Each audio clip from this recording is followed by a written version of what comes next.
You agree with me that it's been an eventful week with chaos everywhere in the world, starting from Nepal's protests to Charlie Kirk's shot dead in broad daylight, and then also our Colorado school shooting, which is very sad. There to the Nepal protests, there have been some underlying festering issues in that country.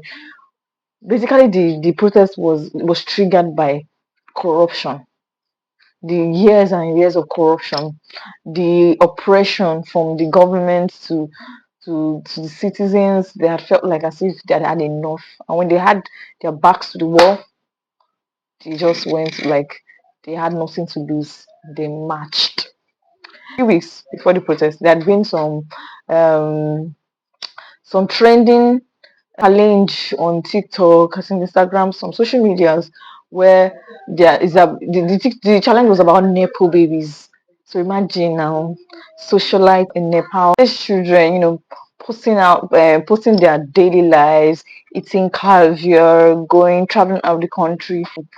The kids of the politicians, kids of socialites, in a country where there was so much corruption and then so much hunger in the country where the economic is damaged, people are barely surviving. Then an average man, not even middle class, they've already abolished the middle class system, that people are just suffering. They now ends up on TikTok or one of us, and then you see these Nepo babies flaunting their life. You sef no go vex. You sef no go vex. Like, look at the way they are flaunting their life. That was something that was already first. Then what they can do? They need to go and ban all of the social media. Who does that? These are sometimes social medias are people's means of livelihood. People to promote their business. I don't know how it works over there, but in every part of the world, social media is important. They didn't just ban one, they didn't ban two, they banned all.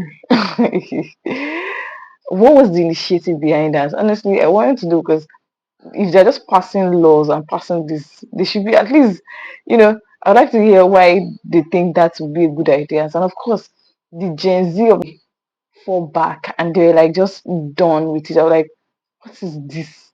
And they had no choice. To just they felt like they had no choice. Do you get? And they needed to fight back. And it was like it started as a peaceful protest over.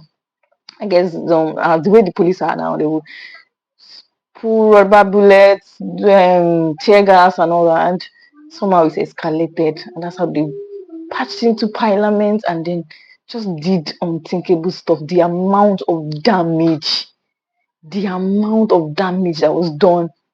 This cost lots of money to repair that. They retracted the whole claim of the whole social media ban. They did, but people had gone too far. They felt like as if this is not just it's not just the social media, it's much more than that. And then they kept on, went into the parliament, destroyed things. They assaulted the prime minister's wife. That video just made me feel like, God, hey, these people, they've gone a bit too far. But what can I say? Some people were blind to when you have gotten to that level of rage, you're blind to other people. You don't see anything.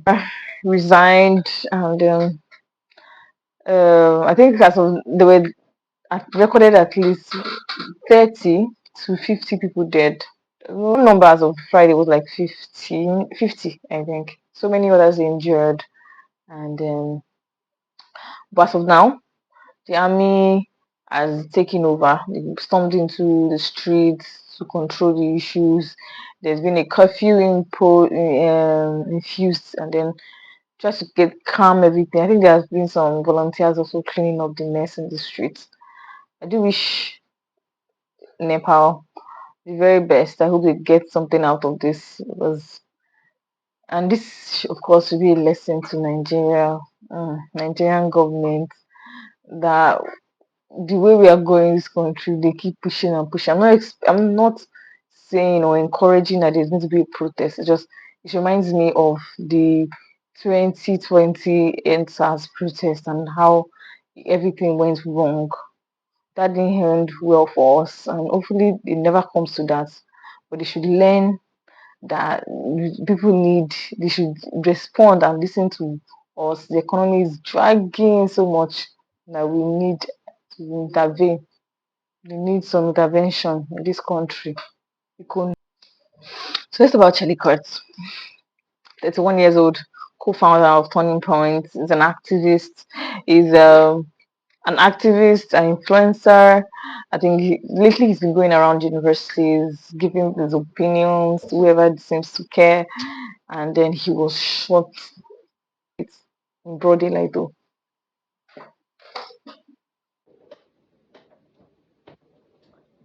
May so rest in peace.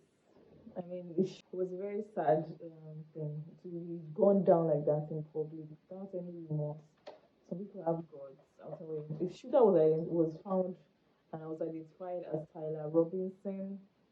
I don't think we have been told the motive behind this, but uh, I'm glad they. I hope justice will be done to that. If you ask me, I'll say that this whole thing is just crazy. I will blame it on the individual rights to bear arms. I think they already passed that law, and then I feel like it is more. I know it's for self-defense, but it's so scary that people can own a gun and then do as they please, whatever they like. Same with the Colorado high school shooting. Hey, a boy, I don't know what would have happened that would push a young boy. He shot two people. I think there were like two people, two of his classmates that were shot. Two of them were injured, and then he shot himself also. I think it's just a tragic thing. I think he said that the shooter died. The boy that did the shooting, he died. But the two other people he shot, I think one is in critical condition, the other one was unharmed and he has been treated and is fine. Well, it's just, I know is that there are some deeper roots, something more deep than just a boy taking a gun to school and shooting people. There had to have been some things that would like pressure him, that would made him lose control and feel like as if he has no one in the world anymore, that his only way to go is to kill himself and kill the other people. It could be that there were bullies or something. The information, all more information was given about that shooting, but I guess they're trying to protect the children from any long-lasting trauma. But may his soul also rest in peace. Even though I know that. Thank you for chatting with me today. I hope you have been, yes, you have been updated. So have a lovely weekend. Bye.